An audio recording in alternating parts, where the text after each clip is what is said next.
All right.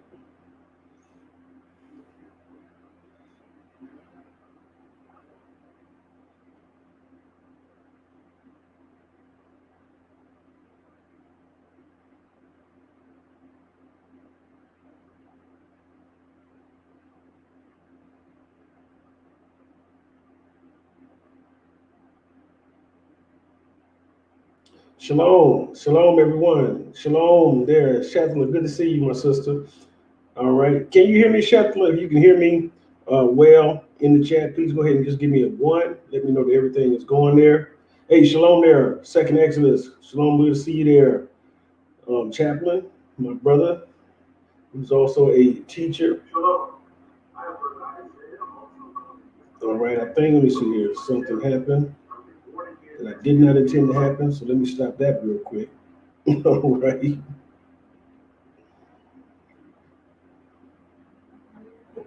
All right, so everybody can hear me? All right, good. We're going to get right into it. We'll go ahead and I'm going to share my screen. I'm coming on a little bit earlier today than normally, and that's because I got a flight to catch to go visit with my children. So let me get right into it. And this thing is, again, is starting. Let me stop that. All right.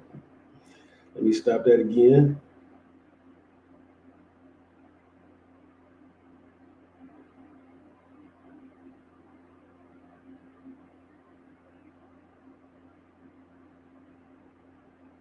All right, here we go.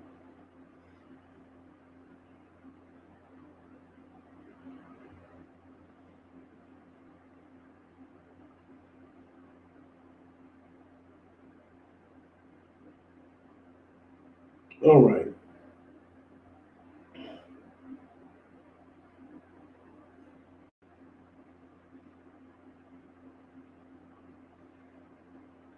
So if everybody can see that, we're gonna go. I'm gonna go ahead and get started. And oh, shalom to everyone, and bless you, Shetla, and thank you so much, Second Exodus.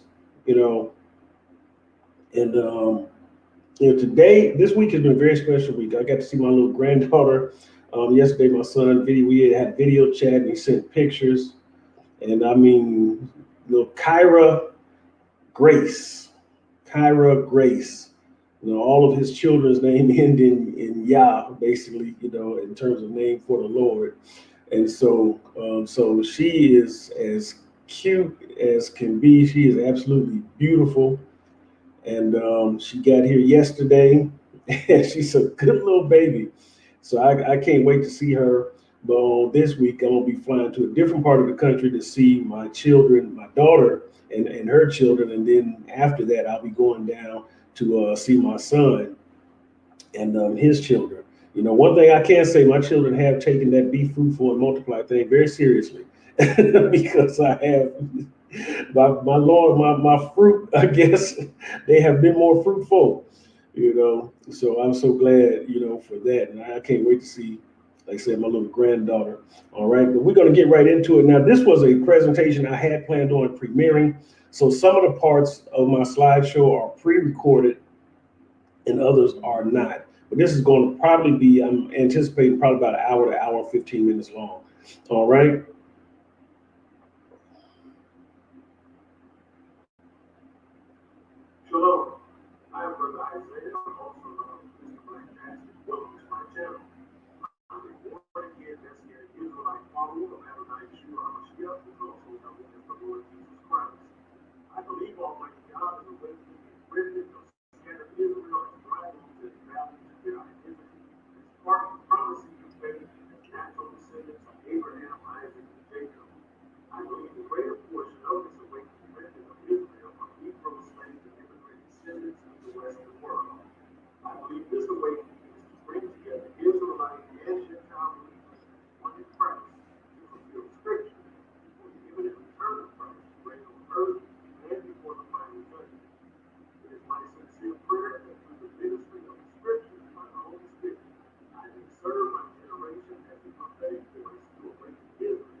And also, I want to say thank you to all of those of you. You said the sound is very low on the pre-recorded Second Exodus.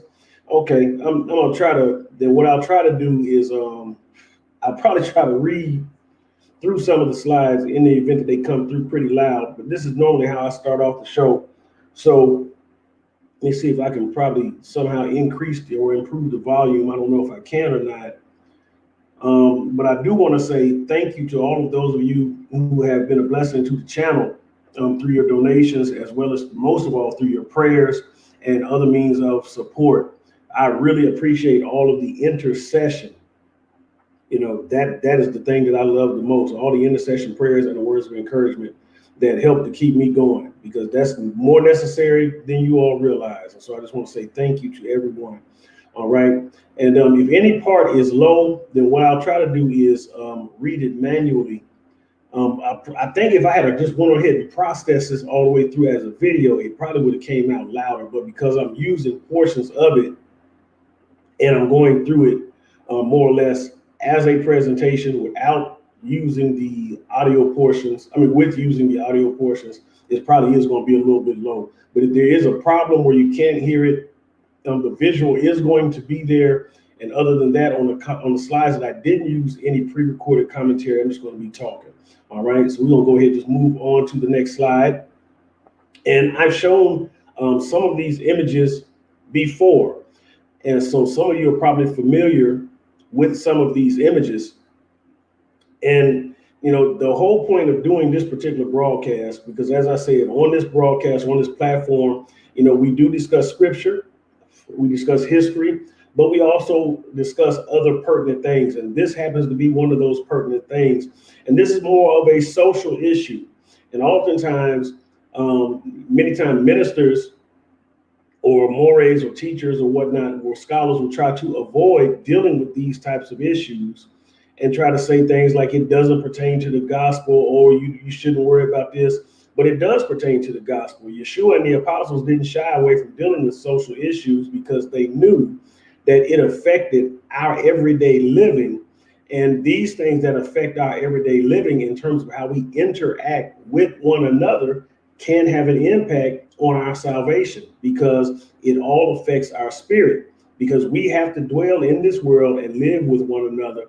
And we have to have the proper tools, the proper instruction, and other things so that we know how to get along and exist one with another. And then also, everyone should be respected as a human being made in the image and likeness of the Most High, you know. And so because we don't see that happening in our world, these things have to be addressed. We can't just be told to keep singing Negro spirituals, so talking about we shall overcome, and still waiting to overcome even after a couple thousand years, or the last 400 years for those of us in the West, blacks in the West in particular, and then being told to turn the other cheek, while those who are slapping you on the opposite cheek aren't turning anything.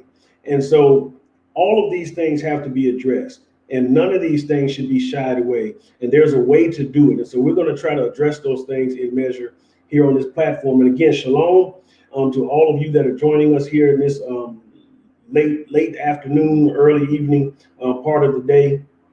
And so you see on the screen here, we have 3 racist Asian anime images of Black people.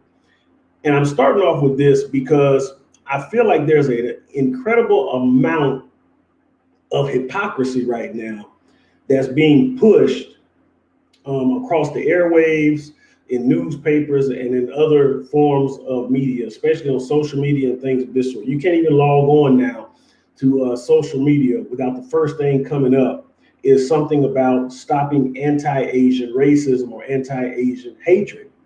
And it's amazing to me because throughout all of these last 4 turbulent years, in which we had the Trump presidency, when it seemed like, you know, the racists in our country and the white supremacists just seemed to go to another level because they felt they had the green light to behave as they did.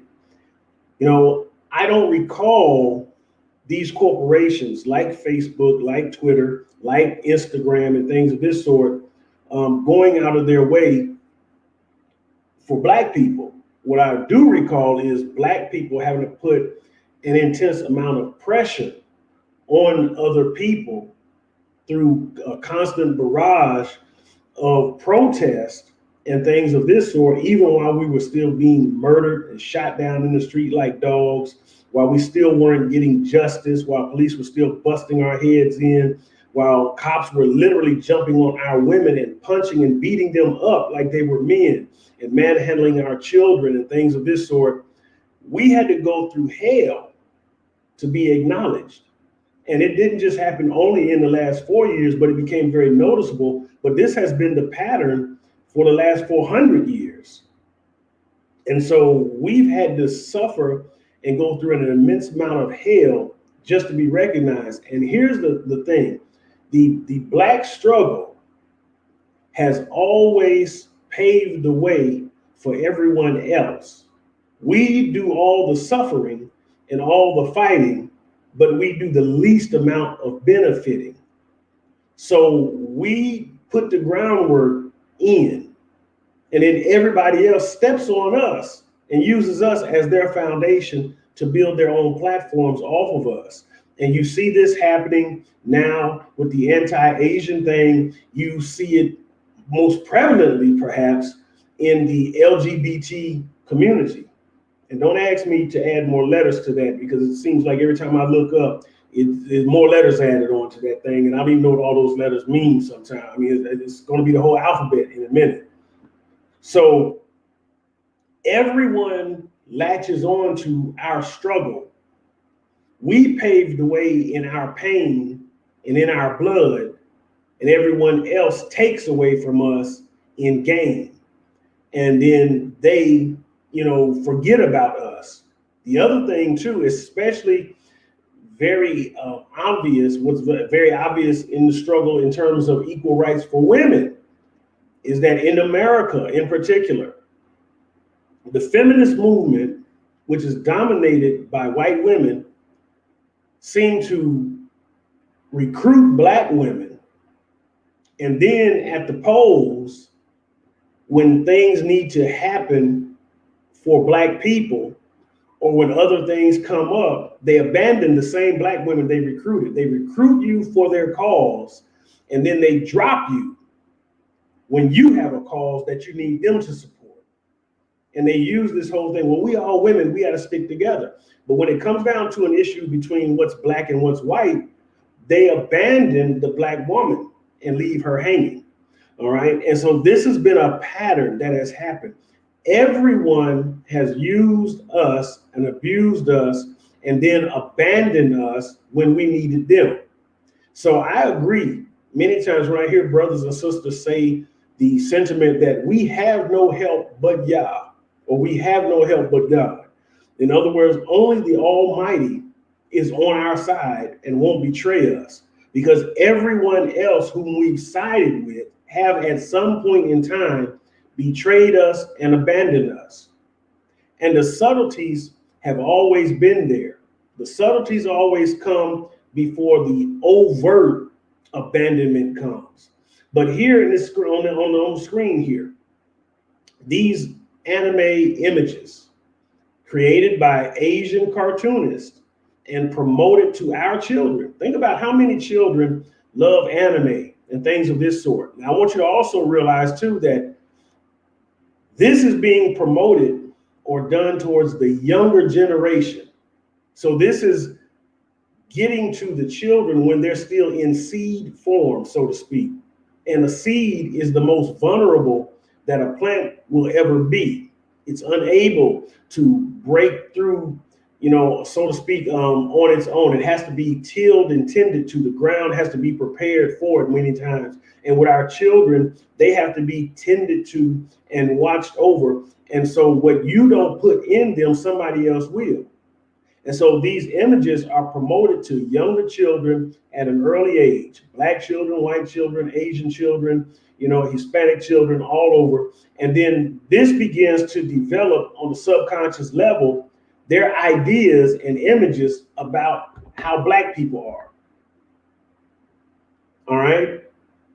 And this is coming out of the Asian mind. This is in Asian media. And this is being, again, like I said, it's being promoted to the children.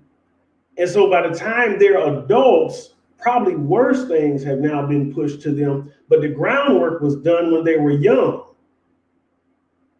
And so as you look here, you have 3 different characters represented in Asian anime. These are all 3 races, very racist and representations. On the left, the bald-headed gentleman is a character from the Dragon Ball Z anime. In the middle, you have a character called Black Luster from the anime known as One Punch Man. And on the right, you have Mr. Popo, who is another character from the Dragon Ball Z cartoon series. And so these are the images that the Asian promotes in their own community about Black people. And then we wonder, why do Asians seem to have such a low idea of Black people oftentimes when we interact with them? Now, what I'm saying is by no means a blanket or blanketed statements, meaning every Asian is a racist, every Asian is a bad person. No, I'm not saying that at all. I'm really speaking in generalities. All right. So we're talking about the community as a whole, and there's always going to be exceptions and standouts. And I've been the benefactor of the good behavior, the godly character of Asian people who conduct themselves as such, irregardless of their race or ethnicity, just like I have of people of other persuasions or cultures. All right. But overall, Asian culture as a whole, this is how they present images of us to children. So if this is how the images of Black people are presented to children, it means at an early age, then what's the idea that these children will have developed now by the time they're adults? And all you have to do is look around at the attitudes that are reflected and expressed by adult Asian people. Look at such things as, go back to 1991, when Natasha Harlan was shot in the back of the head and killed by the Asian shop owner, who only, I think, got like somewhere around 5 years probation and did like 400 hours of community service or whatnot, because the white judge let her off and didn't make her accountable. So here you have a Black girl who was innocent, shot, killed, murdered while walking away from an Asian shop owner who falsely accused her of stealing. And it's all caught on camera. So there's no dispute about what happens. Yet, in the court of law, the white judge sides with the Asian against the dead Black girl whom she murdered. And so these things happen. I remember when I was living in Southern California and you had the riots and other things of this sort, you had Asians on top of their stores that they all seem to have, for some reason or another, in Black neighborhoods or predominantly Black neighborhoods. And they have their assault weapons, their guns, their rifles, their shotguns, their pistols, everything out there like an army to defend their property. And the police don't bother them at all. Yet Black people who aren't even doing anything and are oftentimes trying to avoid the riots were being harassed, while the looters and the shooters and everybody else was going around doing what they were doing. And so you always see these contradictions in our society. You see the videos where they show a white man walking down the street, following his Second Amendment right to bear weapons or to bear arms, and carrying a loaded AR-15 assault rifle or pistol openly. He may get stopped by the cops. They may ask him, this, that, the other. He expresses his rights. He stands on the Second Amendment and things of this sort. And after a few moments of discussion, they walk away and leave him alone. Then they'll do the same test with a Black man doing the same exact thing. and the police pull up on him, guns are drawn, he's commanded to get on the ground, he's threatened with the loss of life. He's already deemed or treated as if he's a criminal, and there is no, conversation or things of this sort where he even gets to express that he knows his rights, because his rights are a moot point to them because of his skin color. So in the midst of all of this that's currently going on, with people saying stop Asian hate and things of this sort, I don't hear the same people saying stop Asian hate against Black people, because that's something that hasn't stopped yet. That's something that has not stopped yet. And so, and all of the different things, but here's the thing, you wonder why it hasn't stopped. Well, where are Asians getting these images from, or why do they feel that it's okay? And the reason why they feel that it's okay is because white people set the pattern, they set the foundation for them, and most Asians are trying to appease white society and assimilate into that. They're not necessarily trying to stand alone, because they feel like white people are on top, so they need to be in alliance with white people and not in alliance with Black people against the racism and injustice that we face. Yet when Asians face racism and injustice, they want Black people to be on their side. And so, this is a problem. This is a problem. And even now, right now in Africa, the Africans are starting to see just how racist the Asians are. After welcoming them there now, in many of the places they welcome them, they now are expelling them or wanting them out. And so there's a serious situation going on right now. But in the midst of all of this, the Asian persuasion, really underlying all of this, is really an anti-Black attack in some type of way, because as the Asian population grows, and Dr. Claude Anderson had said that by 2025, it's anticipated or projected that the Asian community will have also outgrown the Black community, and now we will be moved from the second largest minority down to the third largest minority. And that being the case, that means that we'll have less of a voice when it comes to political things and socioeconomic things. And we already see that happening now. The current president, Joe Biden, has been basically telling Black leaders now for over the last year and a half, since he's been on the campaign trail, that we need to hook up with the Hispanic community and things of this sort. And that's because they're the largest community. So Joe has already been telling you, I really don't care about your issues or concerns like I once did anymore, because you're no longer the big dog on the block. So he's already making that transition or making that shift, because Black people, we're the only group in America whose numbers have been controlled. In other words, because we were brought here, most of our ancestors were brought here as slaves, there has always been this idea of keeping our numbers at a certain percentage so that we never rise in the population too high. So as the population grows, they would allow, our numbers would naturally increase, but to keep us at around that 13% mark, which is where we have been since slavery, they would always bring in other people and allow their groups to grow. This is why you can get a lot of Cubans over here and other people from Central and South America, but it's some Haitians come over here on the raft. They push that raft right back in the ocean and send it back to Haiti. They don't get the same consideration. And so this has been the policy for years now. Even the numbers of those who are coming from Africa, from the West Coast, from Ghana, Nigeria, and things of this sort, even those numbers are monitored very closely and controlled.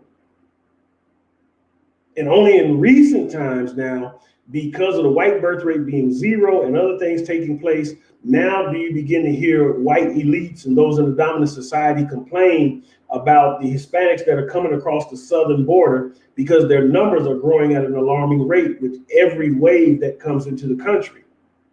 So now they're concerned, but not for any other reason except for self-preservation.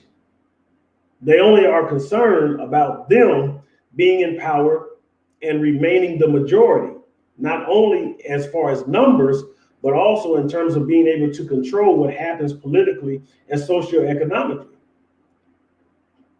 And this pattern against us, you can even look at the scriptures and see this pattern. And somebody just said it in the chat. Second Birth Hebrew pointed out it wonderfully. Pharaoh was afraid that the children of Israel's numbers would rise above that of the children in Egypt, and that Israel would end up replacing Egypt in the power structure or changing the culture in some type of way. And this is why he's told the midwives to start murdering the baby boys by throwing them in the Nile River to be drowned and basically eaten by crocodiles, so it would start hindering or diminishing the numbers of the Israelites. So these are, this is the plan of man, which is the plan of Satan ultimately. And, racism is from hell, is from the devil. But wicked men with evil hearts will take that plan and they will run with it. And this is what you see happening now in our world. And so even here, these racist images of racist anime images of Black people by Asians show you the level or depth of racism and prejudice in the Asian community. And so it's very hypocritical now for us to be told to support this when Asians don't seem to practice what they preach, and we know that America never has since we've been brought here. But where did the Asian get this idea from? These images look very familiar, don't they? They look like something that first was seen by white society. And this goes to show you how Asians in particular take their cue from white society and emulate and imitate almost everything they do. And I'm gonna show you. Because those cartoon images that we saw are based on the caricatures or images that white racist society produced of Black people in the form of the coon. And you look here on this particular image, and I've showed this before also, but this pre-existed all that anime. But this is a picture of one of 4 former Coon Chicken Inn restaurants founded by Maxon Lester Graham and Adelaide Burt in 1925, which prospered into the late 1950s. They used a grinning blackface caricature of a Black American porter made to look like a coon on its restaurant entrances, menus, dishes, and promotional items. Now, this image of the coon is also the image of Black anime characters in Asia. Look at the lips, look at the eyes, look at the bald head, the darkness of skin, things of this sort. White American images have now translated to the Asian idea of Black people. So we are a caricature to them in many regards. Now, I'm somebody who I have studied Asian culture for a long time. I'm very much into Asian philosophy and things of this sort because, again, I don't want to put the label on all Asian people as being racist because I know a lot of Asian people who aren't. And I've been, again, like I said, I've been a beneficiary of the good behavior and kindness of people, not only from the Asian ethnicity, but also from others as well. But overall, like I said, as a people group, this is the idea or images that they have of Black people come from white society. So we going back to the root to see where came the fruit. Let's get another image here. And then I got a few video presentations we're going to put up here. So here are some more characters. Look at this. This is the coon again. Here we have 2 coons. Caption of the coon on the left says, as long as he don't says nothing about my mammy's chitlins, I was just fine. On the right, we had 2 coons talking. I want you to look at how similar the images of these coons, these characters are, because all these drawings precede Asian anime or Asian cartoons and ideas of Black people. But this is where this stuff comes from. All right. This is the idea. When you even listen to the anime or the cartoons and things of this sort, they always have, you can always tell who the black character are or black characters are, even if the characters are animals or non-humans. You can always tell which one is the black character because they put all these different, inflections in their voice and in their vocal tones and things to make them sound, what their idea of blackness or ghetto-ness is and things of this sort. They associate all this stuff with us.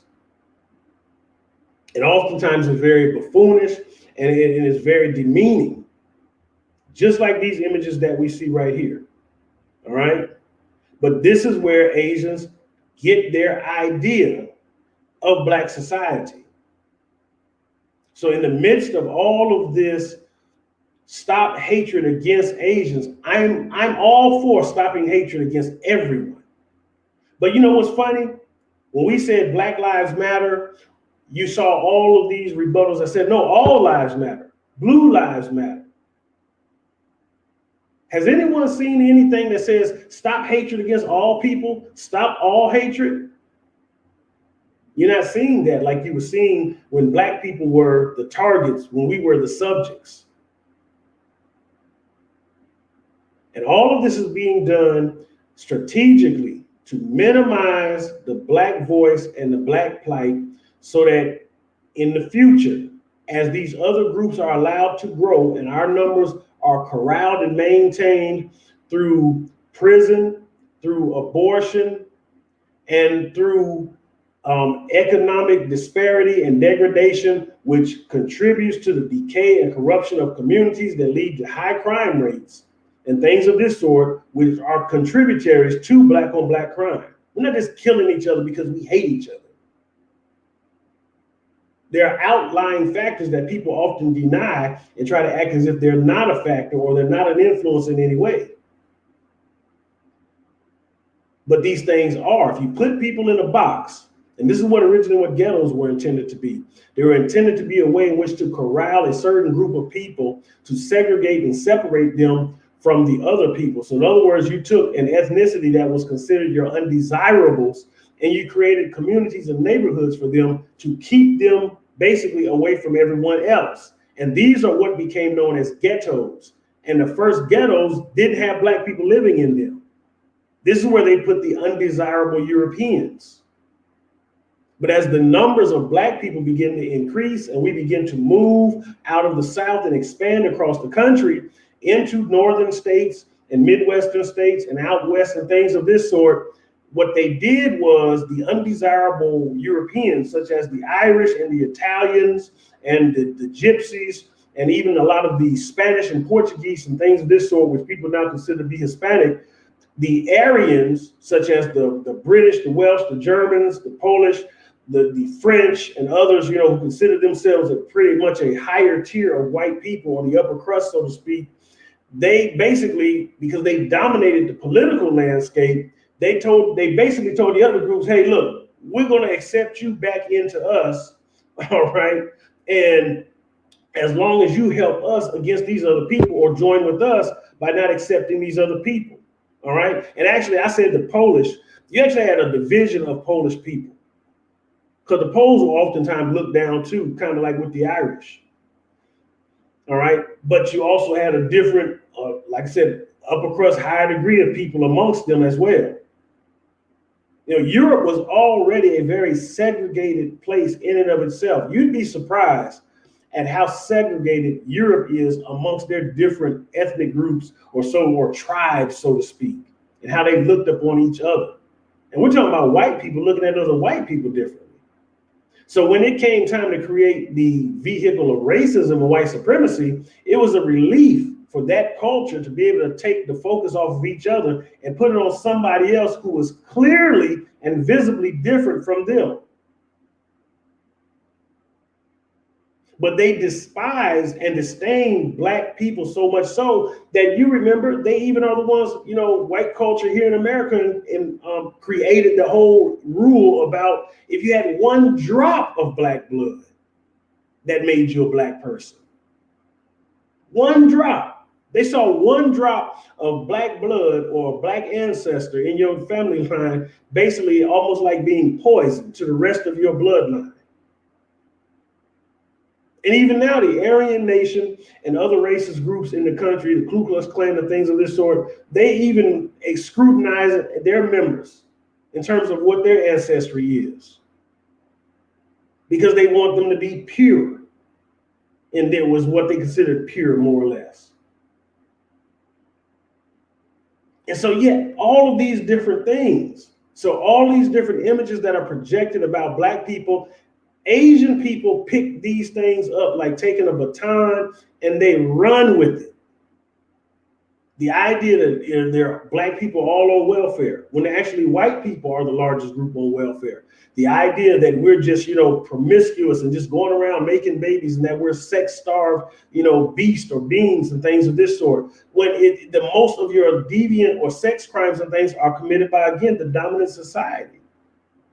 Most of your perverse crimes, mass murders and things like this are not committed by black people. But when you're in control, like the dominant society is, you can project whatever images and ideas you want. And other people will oftentimes believe them without questioning it. And then they will seek to ally with you and give you their loyalty, because they'll see these other people that you presented as being a lesser people as being undesirable or people that they shouldn't join with. And they'll ignore any racism against them if it's to their benefit to promote racism against another group to take the heat off themselves. But when they feel like they're being focused on, all of a sudden they want even that group that they disregard to join with them. And then once they get what they want or where they want to be, then they kick that group to the curb and go right back to the group that was abusing them and doing the racism and things to them. So it's a weird kind of relationship, but this is the kind of thing that happens. All right, and you're right, Ruam, I saw what you said. But yeah, most of the welfare fraud and things of this sort is not committed by black people. But it's committed by other communities who know how to work the system and then have people in place in government who can cover them as they take advantage of the system. All right, but you see these things. So these are the ideas and images that you see people have of black people, which was created by white people and have now been taken up by Asian culture. All right, so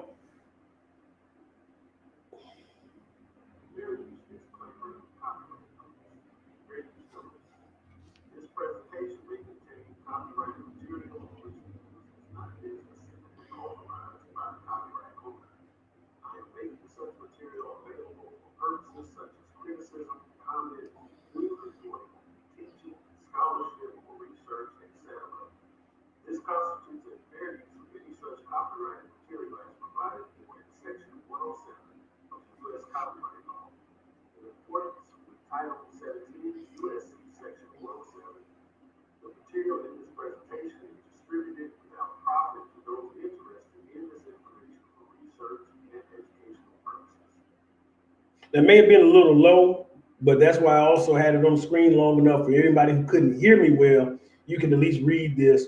And this is just my fair use disclaimer and copyright notice for legal purposes, so YouTube doesn't flag my videos and try to take them down.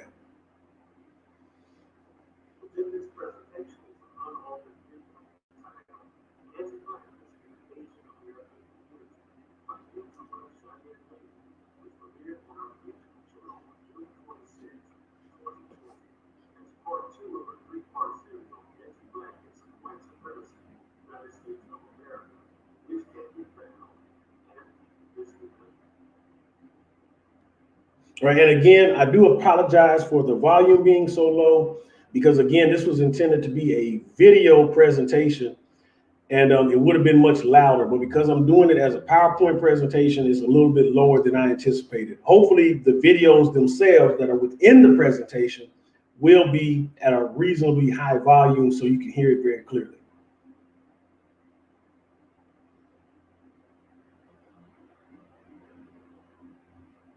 We Asian Americans have weaponized our proximity to whiteness in order to murder Black people. George Floyd and Natasha Harlan should be here today, but they aren't because of our individual actions and our collective inaction. We can't just blame white people for pitting us against each other either, because the fact of the matter is that Asian cultures have a huge colorism problem and a huge problem with Black people. Hey guys, welcome back to my channel, and today is part 2 of my 3-part series about unpacking anti-Blackness in the United States. And if you're new to my channel, last week I posted part 1 of this series. Part 1 is a basic one-on-one conversation about how white supremacy operates in the US in order to maintain Black people as second-class citizens. The next video in the series, which will come out next week, will be about how to win. So, if you're interested in that, please subscribe and ring the bell so you're notified when I post new videos. Today is part 2, and today we're going to be talking about anti-Blackness in the Asian American community. Sorry, it's always really awkward talking to you guys after being gone for a while. Almost as awkward as my dad around my Black friends. Dad, is it called my rat sale?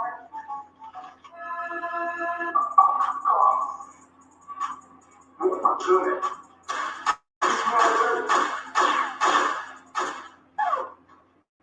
And don't worry, my dad has nothing against Black people. He's just a little uncomfortable around you guys.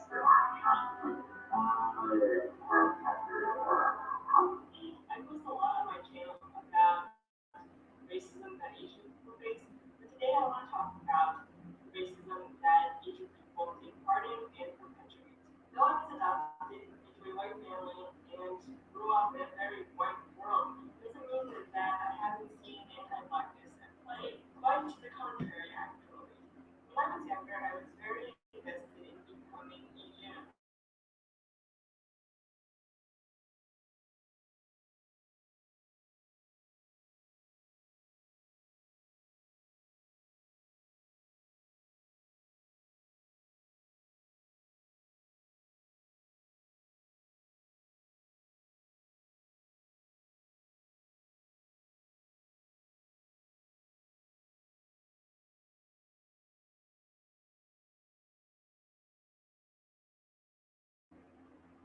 All right, give me a moment here because you all are saying that the sound is pretty bad. So what I'm going to try to do is I'm going to try to run the video separately from the PowerPoint presentation so that we can hear it more clearly. So give me one moment here because I'm having some technical difficulties where the things that I'm trying to pull up seem to be taking forever to be pulled up. So give me one moment here. This is a really good video, and then I have one other video that's about 9 minutes long behind that one. Because what I think is probably going to be most effective for us is to hear from an Asian sister, exactly, what it is, to hear from her perspective. All right. Well, I'm glad. I'm a really cool dude. Thank you, Ruama. Okay, so let me see what I can do here. All right, I'm gonna see if I can share a video. I'm gonna try to share this video file. If not, I'm gonna try to share the screen.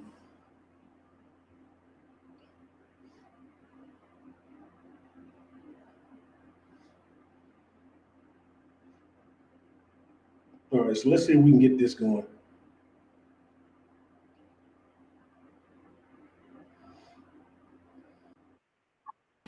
To whiteness in order to murder Black people. George Floyd and Natasha Harlan should be here today, but they aren't because of our individual actions and our collective inaction.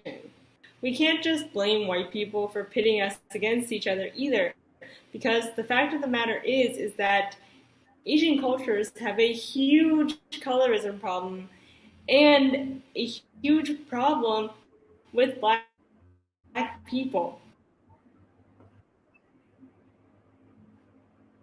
Hey guys, welcome back to my channel, and today is part 2 of my 3-part series about unpacking anti-Blackness in the United States. And if you're new to my channel, last week I posted part 1 of this series.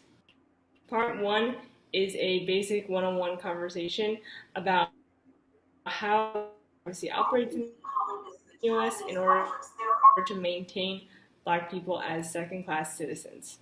The next video in the series, which will come out next week, will be about Gone with the Wind. So if you're interested in that, please subscribe and ring the bell so you're notified when I post new videos.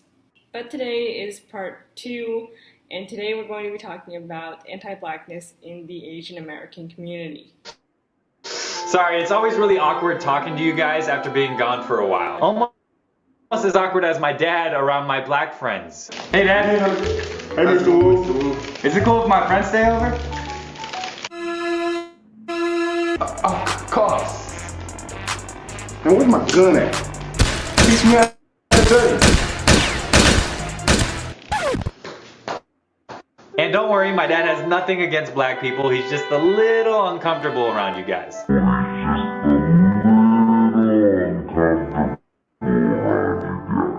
I post a lot on my channel about racism that Asian people face, but today I want to talk about the racism that Asian people take part in and perpetuate. Though I was adopted into a white family and grew up in a very white world, doesn't mean that I haven't seen anti-Blackness at play. Quite to the contrary, actually. When I was younger, I was very invested in becoming Asian American.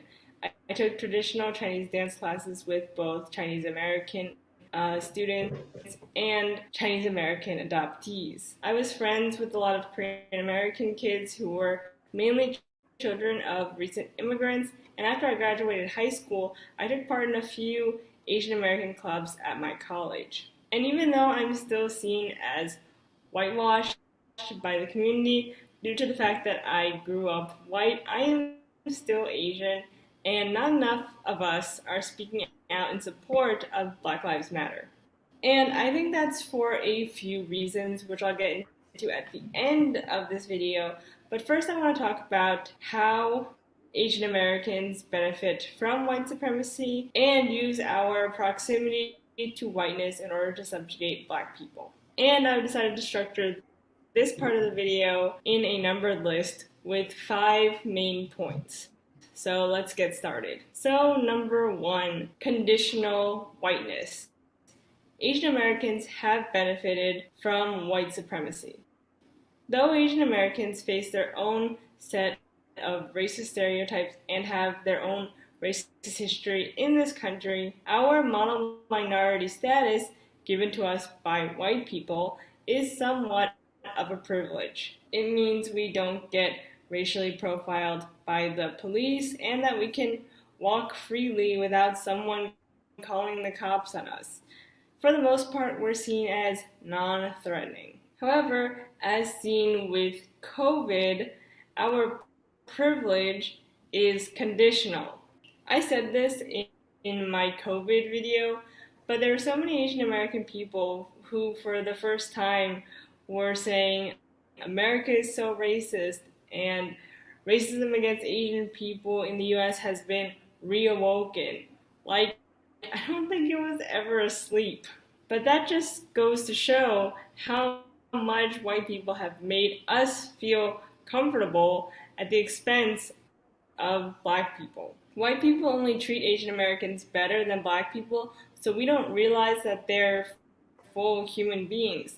So that white people can create this culture war between us, so we Asian Americans don't empathize with their plight. And if you're an Asian American person who sees Black people as thugs, congratulations, you've successfully been turned into Uncle Sam's puppet. So Asian America, here is your wake-up call. Stop trying to claim whiteness and stand with Black Lives Matter. So fuck Toto, the Hmong immigrant who stood by and watched and let George Floyd be murdered, and do not stand in solidarity with him or any other Asian American right-wing pundit.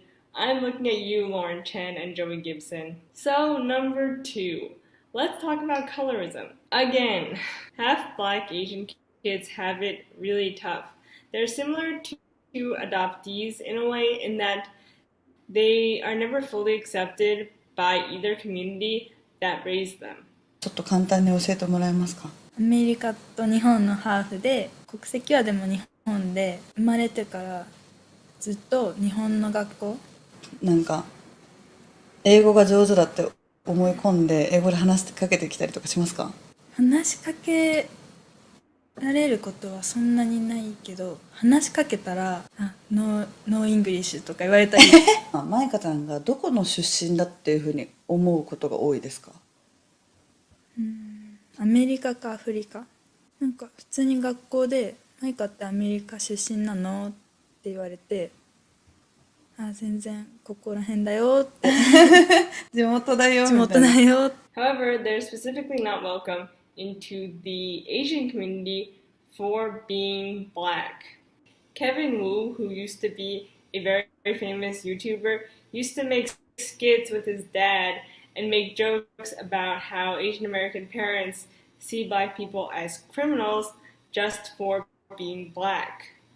Asian people are specifically taught to never marry outside of their race, but specifically not to date black folk. And that's really racist and needs to stop. So, number 3, anti-blackness and appropriation in the Asian American community. A few very well-known Asian American celebrities have gotten famous for using AAVE and popularizing this narrative that they come from the hood and that they're not like other Asians. Constance Wu, who played Jessica Huang on Fresh Off the Boat, was written to speak in AAVE and say things like, hell no. And not a single person on set, specifically an Asian person on set, thought that this could be racist. Aquafina, who has been very quiet since the BLM protests started, has created this narrative for herself that she grew up on the streets and is ghetto, and uses AAV so much that it's downright uncomfortable. You're right. Damn straight, I'm right. Hey, Glenn, I'm always right. But you can't swerve. I'm not gonna swerve, not for her. You're not a chicken. You gonna roll up to that way and you gonna be like, bok bok, bitch. Eddie Huang also claims street cred, uses AAV, and heavily identifies with black culture, even though he's not black. And lastly, the Jabberwockies, who are primarily made up of Asian members, won America's Best Dance Crew for their hip-hop routines. They have one black member, but they market themselves primarily as an Asian American group working to break the model minority stereotype. So why do Asian Americans feel this need to appropriate black culture? I think it boils down to 2 main reasons. 1, Asian kids use black culture as a way of acting out. To many Asian parents, the worst thing that they could possibly be perceived as is black, aka the bad minority group. Asian Americans are very invested in staying under the radar, being the good minority, and that basically means just being as white as possible.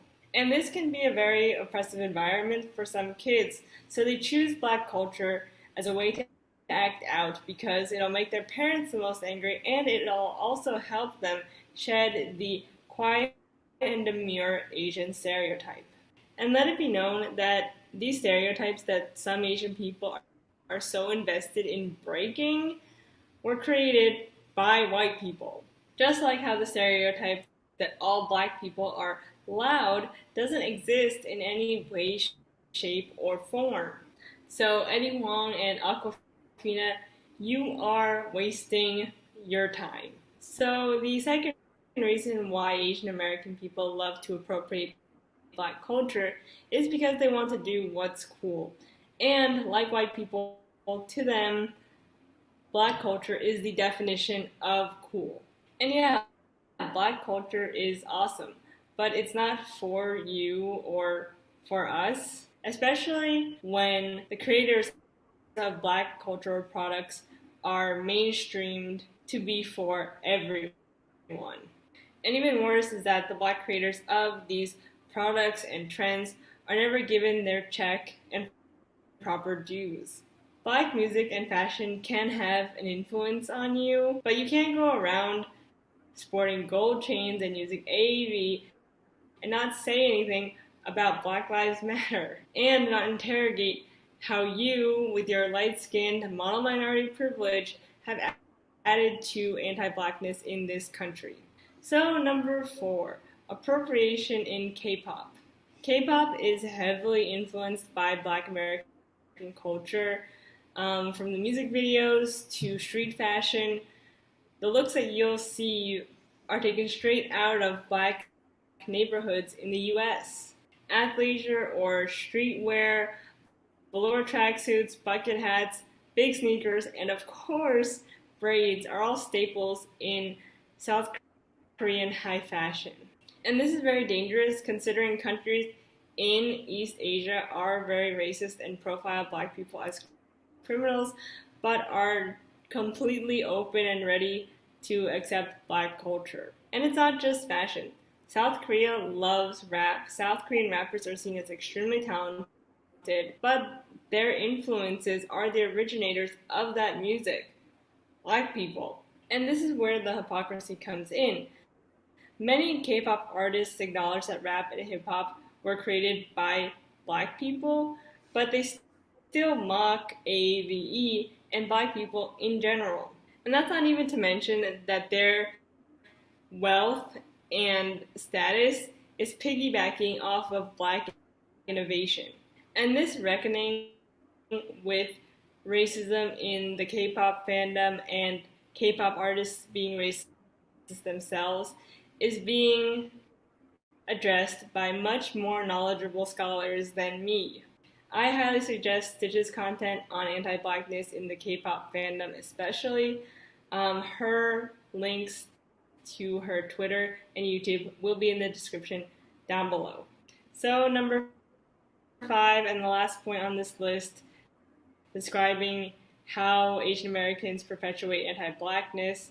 Before we delve into why it's so hard for Asian Americans to talk about anti-Blackness in the Asian American community, is number 5, experiencing anti-Blackness as an Asian American growing up in a white family. So I'm just going to be honest with you guys. I grew up in a very racist household. I once told a relative of mine that I was taking an African American studies course in college, and they asked me why. Black history was not something that was spoken of. Black stories were not something I heard growing up unless it was from an extremely racist children's book. I watched Gone with the Wind from a very early age. I was taught that the Founding Fathers were great guys and that the Civil War wasn't fought over slavery, and that racism was solved in the 1960s during the Civil Rights Movement. Watching shows for Black people such as The Fresh Prince of Bel-Air and That's So Raven was looked down upon because those shows weren't for me. My family didn't even want me listening to K-pop. Nothing was for me unless it centered white people, and that was extremely hurtful. And because I had this growing resentment for white people and their media, I looked for representation elsewhere through K-pop and K-dramas and other Asian-driven media. And later in my college years, I studied a lot of Black history and watched a lot of Black media and really enjoyed it, as well as learned a lot. And I highly suggest that if your family and community is mostly white or homogeneous, that you should look outward and educate yourself on Black history. So now that I'm done talking about these 5 points about how Asian Americans hold up white supremacy and perpetuate anti-blackness, I now want to answer this very complex question. And that is, why is it so hard for Asian Americans to talk about how they take part in anti-black racism?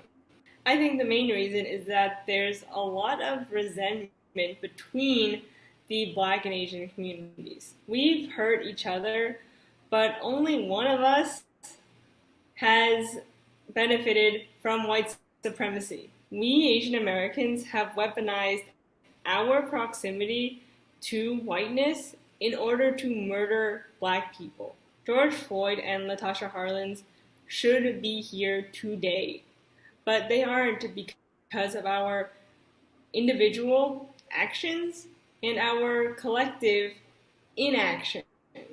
We can't just blame white people for pitting us against each other either, because the fact of the matter is that Asian cultures have a huge colorism problem and a huge problem with black people. And this idea that we can't just blame white people, but that we have to blame ourselves and look inward is hard and uncomfortable. But it should be. It should make you feel guilty and wrong. And those are tough feelings to process, but do you know what's tougher? Being hunted down and murdered just for existing. Asian Americans must stand in solidarity with black people. We cannot continue to stand idly by and let fellow people of color get murdered. Our whiteness is conditional and not something that we should cling to. Our fight against the white capitalist patriarchy is the same, and we need to understand that. So that's it for this video. Thank you so much for watching. Please comment down below about what you think about anti-blackness in the Asian American community, and please don't forget to subscribe and ring the bell to be notified about. All righty. So we got to hear from Asian sister Cheyenne Lynn, who gave her perspective and take on this issue of anti-blackness in the Asian community. So you got to hear it straight from an Asian woman. All right. So what can they say against that? She's spilling the tea from within. All right. Now, the following presentation, the next one is an unaltered video titled Black Victims of Asian Racism and Hypocrisy by YouTuber Tony Delerme, which premiered on his YouTube channel, TD Hip Hop Media, on March 22nd. And it can be found at the following link. So I'm gonna go ahead and, because I also had that in my slides, but based on how things happen with the last video, I'm gonna do the same thing with his video, and we're gonna go ahead and I think it comes out a lot more clear if I just go ahead and do it the same way. So here we go. Let's see if that comes through clear as well. You all let me know if you can hear that well once it starts.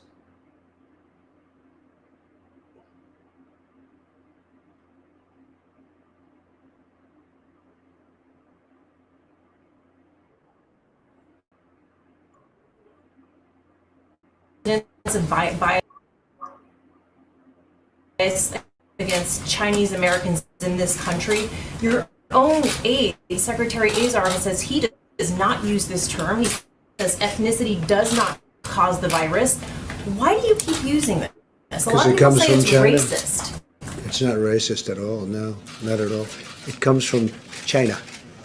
That's why. It comes from China.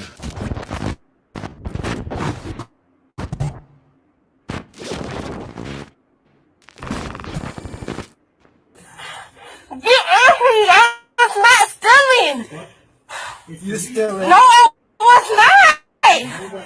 You check my purse. Get off. Get. You hit me. No.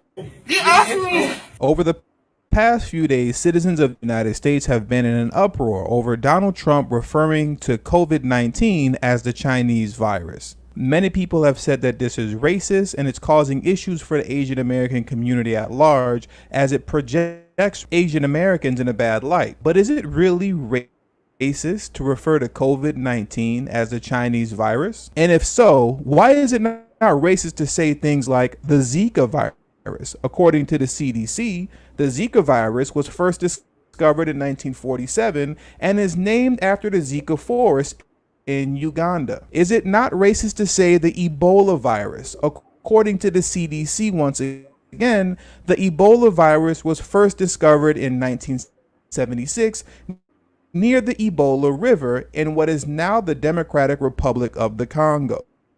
Is it not racist to say the West Nile virus? According to the World Health Organization, the West Nile virus was first isolated in a woman in the West Nile district of Uganda in 1937.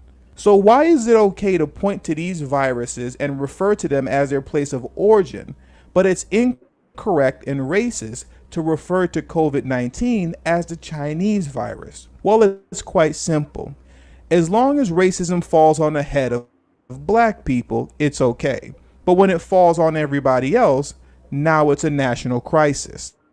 Now, due to this so-called racism of referring to COVID-19 as the Chinese virus, apparently there have been numerous physical assaults on Asian men and women across the United States. And the public has been in an outrage over this, protesting across the nation.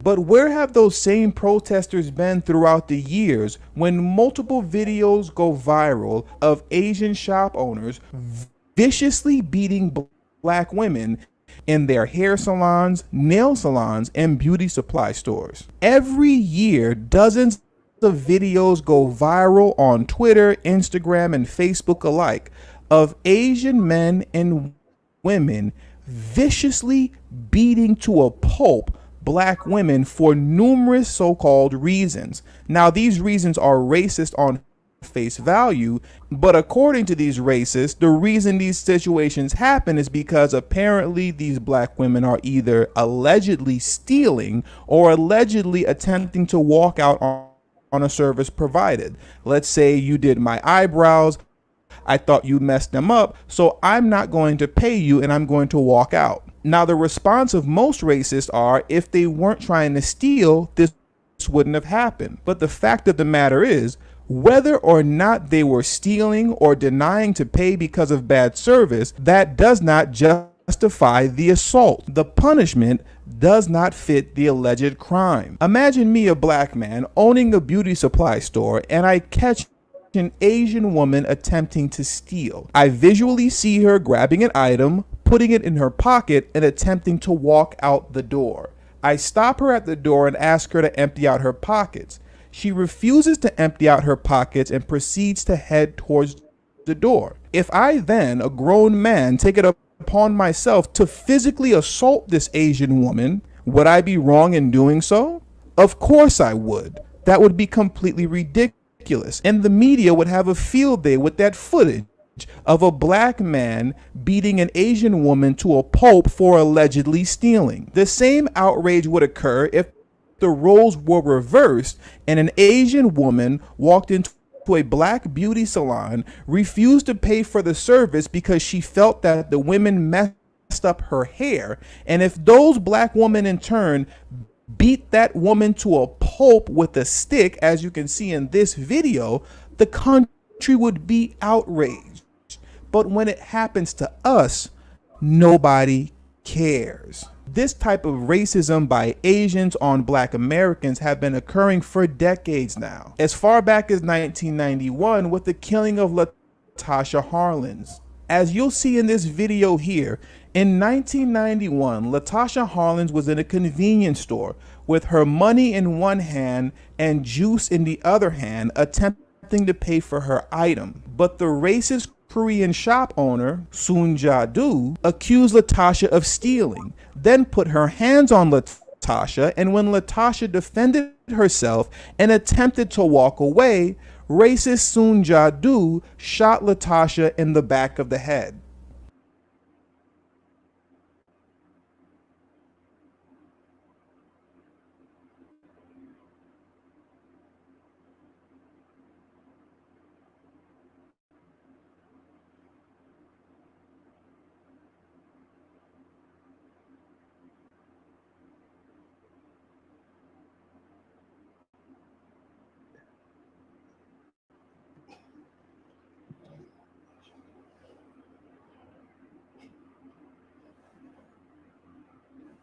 Racist Korean shop owner Sun Ja-do would go on to only serve 5 years probation and 400 hours of community service for this killing. Until this day, accusations of theft continue to lead to the brutality of black women in Asian shops.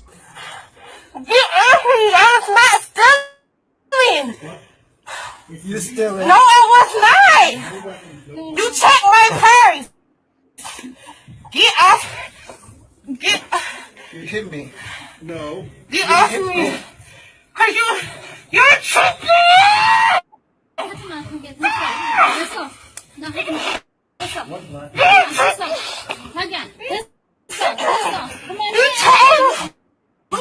In 2014, Akai Gurley was shot and killed by NYPD rookie officer Peter Liang. Peter Liang recklessly fired his weapon, to which the bullet ricocheted in a stairwell and struck Akai Gurley, killing him on the spot. Peter Liang would go on to be charged with second-degree manslaughter. But throughout the trial, there were massive protests in New York against the justice of Akai Gurley. And can you guess who was protesting? You guessed correct. The Chinese community.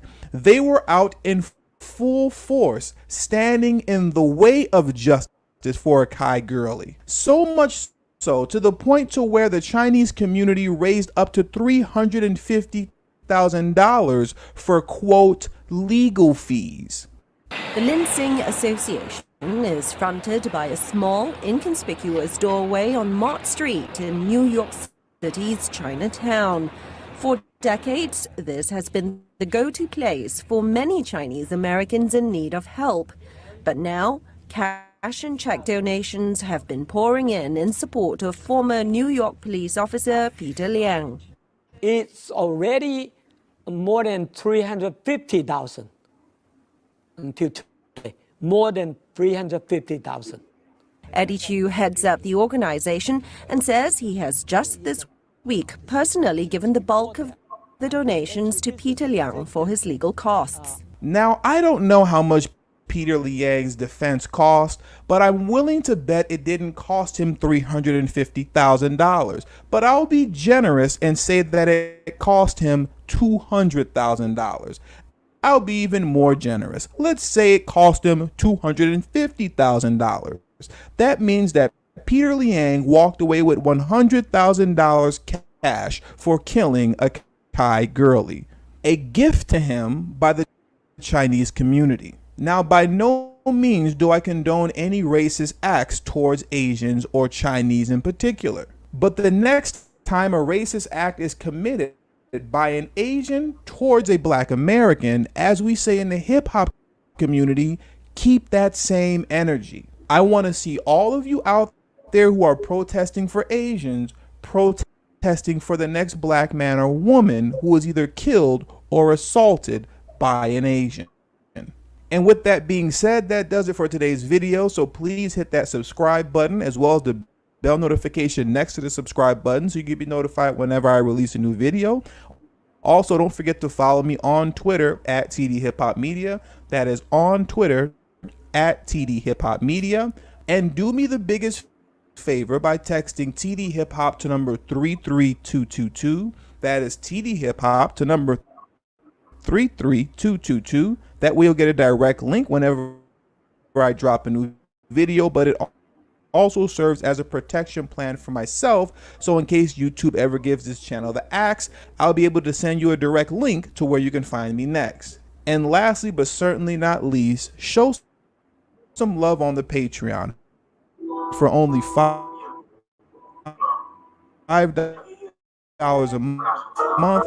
That will put me in position to be able to take TD Hip Hop Media off of YouTube and become a legitimate independent media platform. Remember, the goal is not to grow big on YouTube, it's to grow independent of YouTube. Until the next time, peace.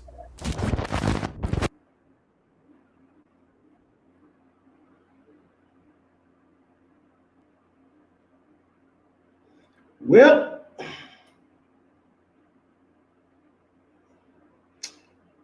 that was very well put together by our brother. So you all got to see and hear from two different sources, all right, for yourselves, from an Asian perspective and also well put together and thought out perspective and recollection of events and how things go from the Black perspective. Now, let me tell you something.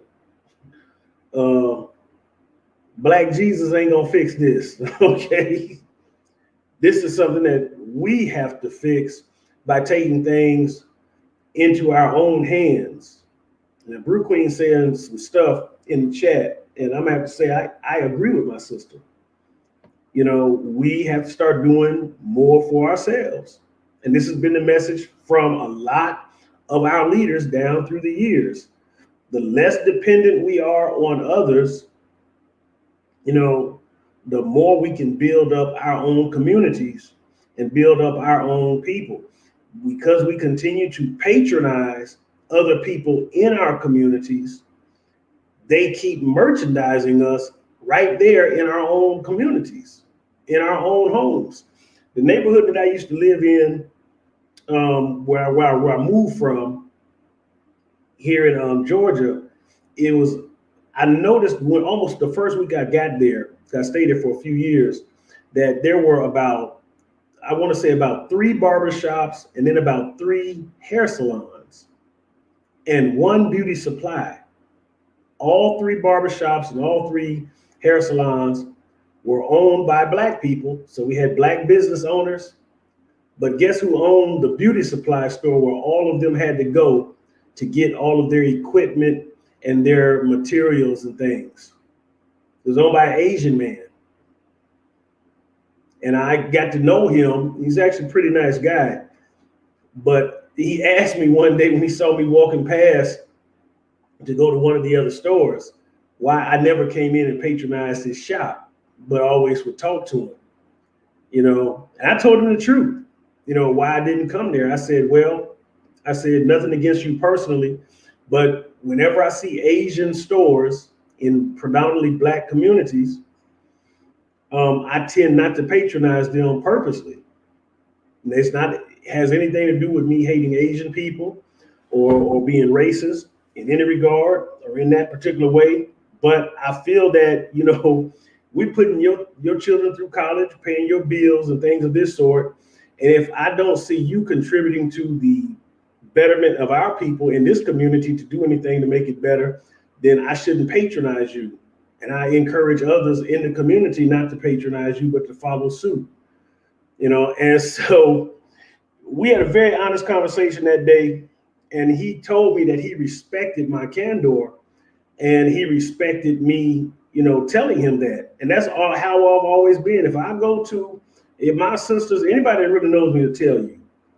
If my buddies, people that I hang with, they'll tell you. If they want hot wings or chicken wings and they take me to a place and it's all Asians cooking, I'm not eating. And that's just me. Now, if I want Chinese food or Thai food or Korean food and they're cooking it, fine, I'll go and eat there. But if I see Asian people catering to Black people by adopting our recipes, our culture and things of this sort in order to make money off of us, I don't patronize them. It's just something that is just in me, and it's just something that I do, and I'm gonna do until the day that I die. And I mean, I do that with anybody. I don't care if it don't even have to be Far Eastern Asians like Koreans, Japanese, Chinese, Thai, Vietnamese, If it's Indians, I'm the same way. And that's because I see the way in which our people are treated. We spend our money with these people, we patronize their businesses, and then I see the way that they do our people. I've been followed around the store, with the Arabs too. Same thing with the Arab brothers and sisters. I have to have a relationship with the individual that I'm doing business with if I know that they're doing business in my community, and then I have to observe what they're doing to help the community. And one of the things is, if you have a store in our community, you selling hair products that are geared toward Black people and things of this sort, but you don't hire Black employees, and then you following Black people around the stores and all these other types of things, then I have a problem with that. So I'm not going to patronize your business. I'm just not going to do it. And I would rather save my money or go all the way out of town or across town and patronize somebody that is doing those particular things. Now, you're not going to get every business in the Black community to be Black owned.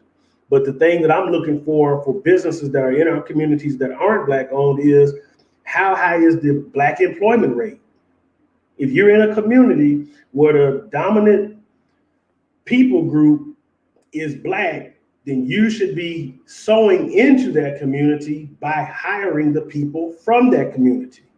You shouldn't be bringing in people from outside the community who can't contribute to the community, don't have a vested interest in the community, and don't care about it, but are just there simply because you're paying them a good wage, coming into the community and then, taking from it and going away. That's something that I can't, like I said, I was raised that way. I'm too old to stop being that way now. And so you got to sow, where you grow. So if the corn is grown in this field, then the people who helped grow the corn should be able to eat it. This is how I feel. And so a lot of these people, we have to stop supporting them. The only way we're going to empower ourselves is we got to stop giving everybody else our power. Stop giving everybody else your money. Stop giving everybody else your time and attention, and we have to start building up ourselves. Even if you got to pull our resources together and start buying businesses, buying properties and things of this sort, then this is something that we just have to do. But we have to create some kind of means or manner in which our communities no longer become attractive targets for banks to discriminate against us where we live, and then give other people outside of our community who don't care for the people there the loans to open up businesses and make money off of the people there. This is what happens. And then look at the kind of businesses they open. Liquor stores, gas stations, hair care stores. That's the majority of what those kind of businesses that you see those people own. And you can tell what they think of the community based on the type of businesses that they often get loans to open. You don't see them opening up schools. They don't open up, community centers. They open laundromats, gas stations, liquor stores, hair care supplies, things of this sort. Maybe a few restaurants here and there. And the thing about it is, they open up a restaurant and sell you the very food that your culture created. So instead of eating chicken wings at your own house, folks will go down the street and eat chicken wings from the Asian person, or things of this sort, or things that we would stereotypically associate, with our people, or things that we know that our people are trying to do businesses in other places. Barbecue, whatever the case may be, soul food. Do you know how many Asian soul food restaurants there are? There's one around the corner from me right now. An Asian soul food restaurant. An Asian owner selling Black people the kind of food that we associate with our culture. So this is the kind of stuff that I'm talking about. And most of these merchants contribute to things that, like I said, are not in our community, or they contribute to things that will work against us in our community. You know, they'll get the police to respond to them much quicker than we ever will, because they paying money into the system and they're supporting that.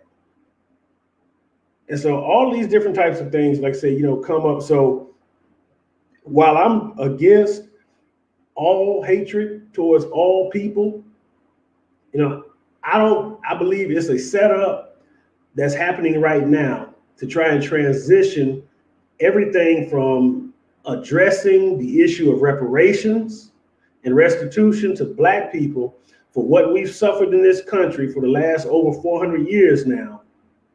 And by shifting the narrative from us or minimizing our voices and then raising or elevating other people over ours, the country don't have to really apologize in sincerity or make any kind of amends to us. They can basically just put us on the shelf and forget about us. So now everybody else becomes more important than us. And seeing one of the things that the Asians have on their side that we don't is they got money and lots of it. And that's because they have full and complete countries behind them. The Chinese, all the Chinese, whether they're Chinese Americans or not, they still got China behind them. The Japanese got Japan behind them. The Koreans got Korea behind them. The Vietnamese got Vietnam behind them. What country do Black people have behind them? Black is not a nationality, it's a color, it's a creation of racism, it's a construct. So you slave descendants, you lost Israelites, you know, we don't even have Israel, the nation of Israel behind us. Because the people in charge of that place are the original descendants of the Israelites. But they're there and they don't support us. You know, and so we have to start finding a way to join together, and we have to start supporting one another. Even if it's in what's called micro communities, where we just acknowledge, hey, we all got this in common. We got a common ancestry, we have a common history. Whether your ancestors came on a slave ship to the United States of America, or whether they were dropped off by a slave galleon somewhere in the Caribbean, or whether they were dropped off on a slave ship down in South America or Central America. The common denominator is you arrive by the same method, by the same manner, and by the same mode. You were brought here by the same people. So we have something in common and a common struggle. Systematic racism has divided our community and split our people apart. Even the whole idea of someone being Hispanic or Latino, that's another divisive issue. Half the so-called Hispanics or Latinos are Black folks, which means that many of them probably have also the same ancestry and lineage that we have. The only reason a lot of people are using that terminology is because it's just not cool to be Black. It's cool to be anything else but Black. And the only reason why many of them are called Hispanic and Latino is because they speak Spanish. They speak the language of the Latin slave masters, or the Hispania, the slave masters of Hispania. But that don't make you Spanish.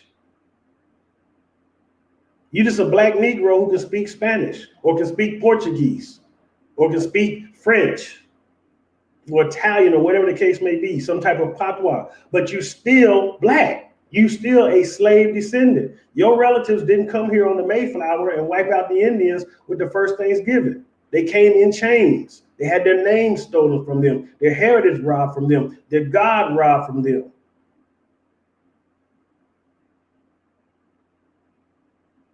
And a lot of us still don't know who we are, because the identity that we now claim is the one given to us by the slave masters. And so this is a deep issue, and I don't want to go off on a tangent, all right, and get too caught up, because like I said, I got to finish packing and catch a plane.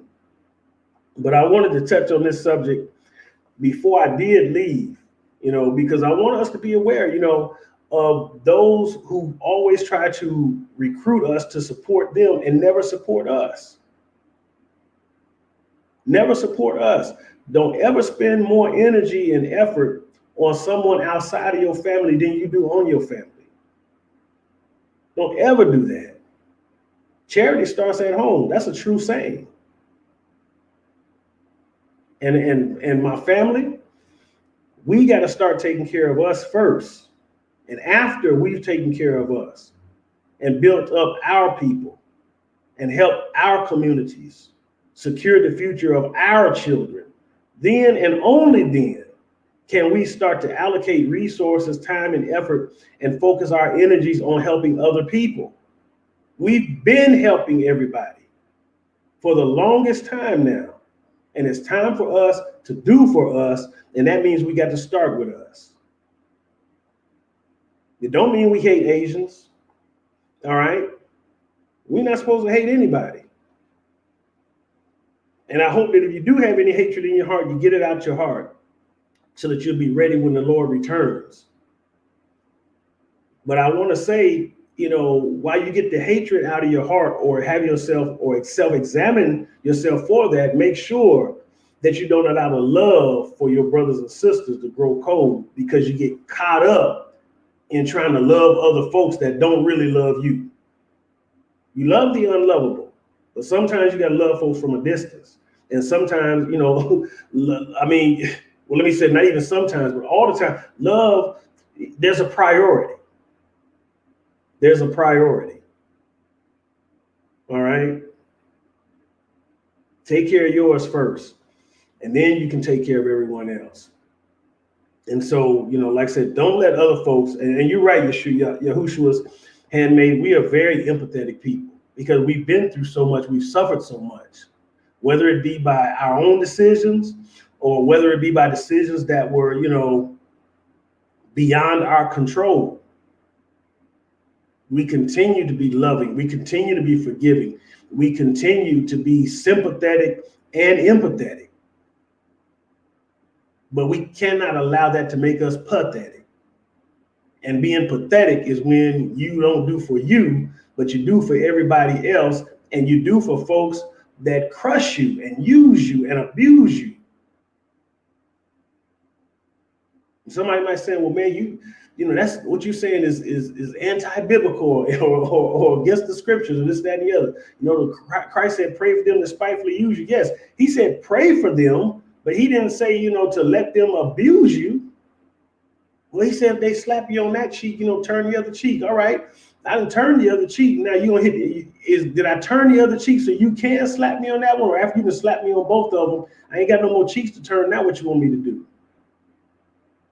A lot of these scriptures are being twisted, and they're always being twisted by people who want to abuse you. Never allow your abuser to be the person who teaches you, because they're only going to teach you what benefits them. Study for yourself so you know for yourself. All right? And so this is pretty much all I got to say. Like I said, this is an emotional topic for me. But in the midst of all this stuff that's going on, you know, and that's all right, you know, Second Exodus, a lot of us still trying to get there. You know, a lot of us are still trying to get there, you know, and I mean, all the apostles, all the prophets, Jonah had a problem with the Ninevites. This is why he was trying to run off to Tarshish. He had an attitude about that. Peter had a problem with Gentiles. This is why the Most High, why Yeshua used him the way he did. He made him confront his prejudice. All right, so good men and women in Scripture have had problems like this. And these things run deep because of our experiences. Habakkuk had a problem also with the Babylonians. You know, but the thing about it is, while we may struggle with these feelings and things of this sort, we don't allow these feelings to dominate us. But it ain't nothing wrong with acknowledging them and acknowledging the world in the state that it's in. What you don't want to do, though, is allow the world to change you. And and speaking of which, I'm gonna teach.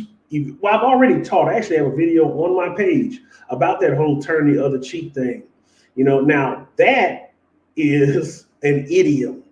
Somebody tried to say the 3 days and 3 nights thing that Christ said was an idiom and not literal. And that got back to me. But I also heard some other people say that, and that was literal. But turn the other cheek, now that's an idiom. That's a classic case of an expression that was well known. And it doesn't mean what people think it means. It doesn't mean turn your cheek and allow people to slap you. You have 2 cheeks. That means giving people a second chance. It doesn't mean allowing them to literally abuse you. It's not what that means. All right.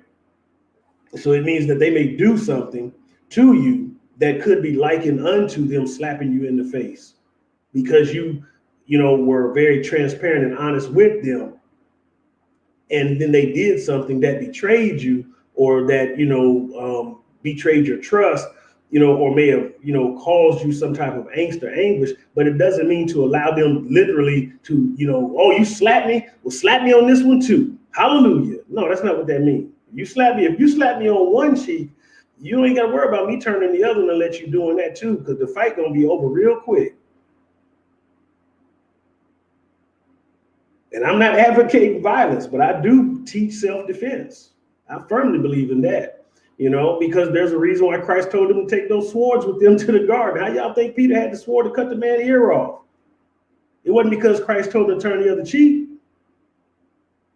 But I digress. All right, so let me go ahead and end this before I say too much.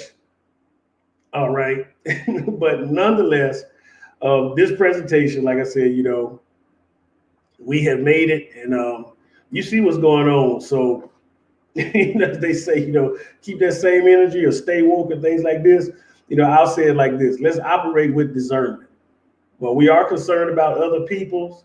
Let's not be concerned about our people also, and let's not get caught up or swept away in other people's struggle and other people's fight when we're still in the midst of our own struggle and our own fight. All right. So I love you all with the love of the Most High, and I pray nothing but the best for you in Yeshua's name. And I thank you all for praying for me to have a safe trip. I will be back on next week. We did move, or we rescheduled rather, the part 5 about Joseph, entitled Dream Killer. So we'll be back on Tuesday to do that. And there's some real good nuggets and things in that particular lesson. I can't wait to share with you all when I get back. But until then, beloved, shalom and Yah bless you.